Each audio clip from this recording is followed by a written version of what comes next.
Oh, welcome back. President Biden is now threatening to veto a pair of GOP spending bills, setting up a potential spending fight on the Hill ahead of the September deadline to fund the government. The White House says it strongly opposes appropriations bills for the Department of Veterans Affairs and the Department of Agriculture because they defund progressive policies on abortion and LGBTQ issues. They claim the bills are, quote, hindering critical climate change initiatives and preventing the administration from promoting diversity, equity, and inclusion. Joining me right now is Montana Congressman Matt Rosendale. He's a member of the Veterans Affairs and Natural Resources Committees. Congressman, it's good to have you this morning. Thanks very much for being here. What is the fate of these two bills? And give us your assessment of the president on the appropriations process. Well, the president's just way out of line with his comments. We saw Minority Leader Hakeem Jeffries come out and say that these bills are woefully irresponsible. And I will reiterate that I think they're woefully irresponsible, the way that they've been funding the DOD over the last couple of years. We have seen the largest social experiment taking place right before our eyes, Maria, and that is the United States military, whether we're talking about funding for transgender surgeries or treatments, or whether we're talking about funding for abortions, the Green New Deal provisions within our Department of Defense, and then they wonder why the recruitment numbers are down. So the Republicans in the House of Representatives went through carefully extracting all of these provisions from our Department of Defense, and we were able to hold hands and pass the National Defense Authorization Act with a Republican majority, and now hopefully the Senate can do the same. There are major problems up in the Senate. They need some additional support up there.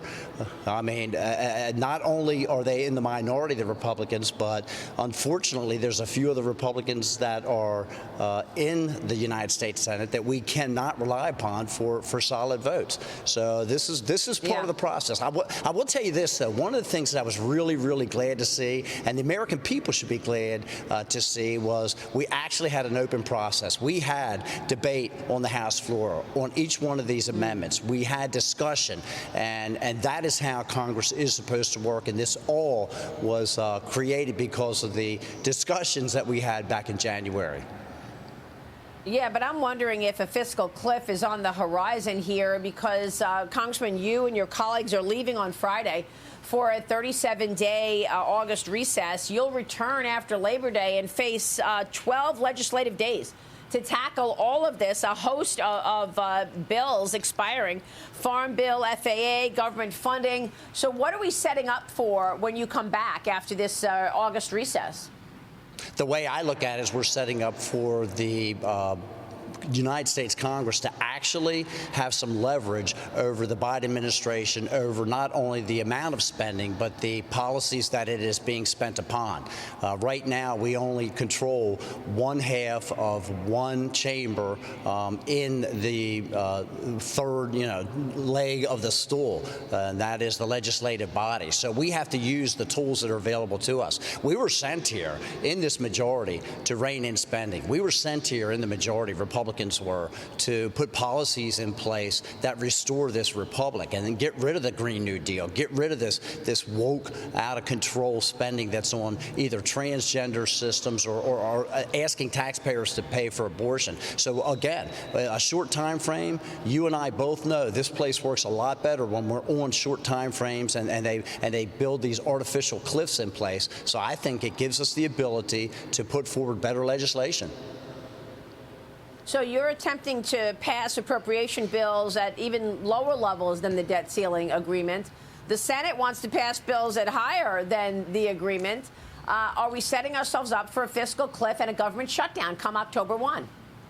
I don't think we'll have a shutdown again, but there has been agreements, and the 218 Republicans passed the first debt ceiling bill, which said that we are going to freeze spending at 22 levels, not 2019, 2020. I mean, that is a very reasonable ask, and that would be $1.471 trillion in spending for non-defense discretionary, and everyone agreed to that. They thought that was reasonable.